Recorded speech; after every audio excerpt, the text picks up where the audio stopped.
చంద్రమండల యాత్రల్లో China మరొక ఘనత సాధించింది. ప్రపంచ చరిత్రలో తొలిసారి జాబిలికి ఆవలి వైపు నమూనాలను సేకరించి వాటిని విజయవంతంగా భూమి మీదకు తీసుకొచ్చింది.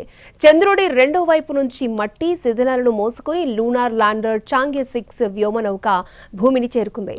ఉత్తర చైనాలోని ఇన్నర్ మంగోలియన్ ప్రాంతంలో ఇది సురక్షితంగా ల్యాండ్ అయింది. మే 3వ తేదీన చాంగే 6 నింగికెగిరి దాదాపు 53 రోజుల పాటు ప్రయాణించి జాబిల్లిని చేరింది. జూన్ 2న చంద్రుడి ఆవలి వైపున సౌత్ పోల్ ఐట్కిన్ ప్రాంతంలో ఉన్న అపోలో బేసిన్లో సురక్షితంగా దిగింది.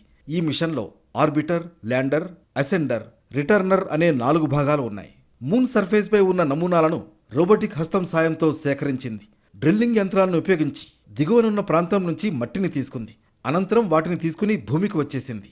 చాంగే 6 తీసుకొచ్చిన నమూనాల్లో 2.5 మిలియన్ సంవత్సరాల పురాతన అగ్నిపర్వత శిలలు కూడా ఉండొచ్చని చైనా శాస్త్రవేత్తలు అంచనా వేస్తున్నారు. ఈ నమూనాలను అధ్యయనం చేస్తే చంద్రుడికి 2 వైపులా ఉన్న భౌగోళిక వ్యత్యాసాలకు సంబంధించి పలు ప్రశ్నలకు సమాధానం దొరుకుతుందని విశ్వాసంగా ఉన్నారు. చందమామకు సంబంధించిన ఒక భాగం మాత్రమే భూమి నుంచి కనిపిస్తుంది. యువతలి భాగం నియర్ సైడ్గా పేర్కొంటారు. రెండో పార్శ్వాన్ని ఫార్ సైడ్గా పిలుస్తారు.